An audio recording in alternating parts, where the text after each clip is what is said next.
വർഷങ്ങൾക്ക് ശേഷം പെൻഷൻകാർക്ക് ഓണം അലവൻസും ജീവനക്കാർക്ക് സാലറി അഡ്വാൻസും നൽകുകയാണ് കെ.എസ്.ആർ.ടി.സി. കെ.എസ്.ആർ.ടി.സി ജീവനക്കാർക്കും പെൻഷൻകാർക്കും ഓണം ആനുകൂല്യങ്ങൾക്ക് 33.92 കോടി രൂപ അനുവദിച്ചു. ഓണക്കാലം പ്രമാണിച്ച് കെ.എസ്.ആർ.ടി.സി ജീവനക്കാർക്കും പെൻഷൻകാർക്കും ഉത്സവബത്തയും അഡ്വാൻസും വിതരണം ചെയ്യുമെന്ന് നേരത്തെ പ്രഖ്യാപിച്ചിരുന്നു. കെ.എസ്.ആർ.ടി.സി സ്ഥിരം ജീവനക്കാർക്ക് 10,000 രൂപ സാലറി അഡ്വാൻസും 3,000 രൂപ ഉത്സവബത്തയും നൽകും. അർഹരായവർക്ക് ബോണസും ലഭിക്കും. 42,549 പെൻഷൻകാർക്ക് 1,250 രൂപ വീതം ഉത്സവബത്ത് നൽകും. 2019 ശേഷം ഇപ്പോഴാണ് ഇത് നൽകുന്നത്.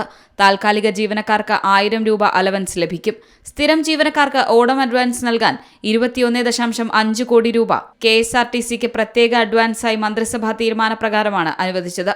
പെൻഷൻകാർക്ക് 1,250 രൂപ ഉത്സവബത്ത് നൽകുന്നതിന് 5.32 കോടി രൂപയും പ്രത്യേക ധനസഹായമായി മന്ത്രിസഭ കെ.എസ്.ആർ.ടി.സിക്ക് അനുവദിച്ചു. ഓണം സാലറി അഡ്വാൻസ് 2023 ശേഷം നൽകിയിരുന്നില്ല. കടുത്ത സാമ്പത്തിക പ്രതിസന്ധികൾക്കിടയിലും ജീവനക്കാരുടെ ആത്മാർത്ഥതയും അർപ്പണബോധവും പരിഗണിച്ചാണ് ഓണത്തിന് ആനുകൂല്യങ്ങൾ നൽകാൻ മന്ത്രിസഭ തീരുമാനിച്ചതെന്ന് മന്ത്രി സി.പി. ജോൺ വ്യക്തമാക്കി. C Malayalam news, Thiruvananthapuram. ഏറ്റവും പുതിയ വാർത്തകളും വിശേഷങ്ങളും വിരൽത്തുമ്പിലറിയാൻ സി മലയാളം ന്യൂസ് എല്ലാ ഡിജിറ്റൽ പ്ലാറ്റ്ഫോമുകളിലും ലഭ്യം.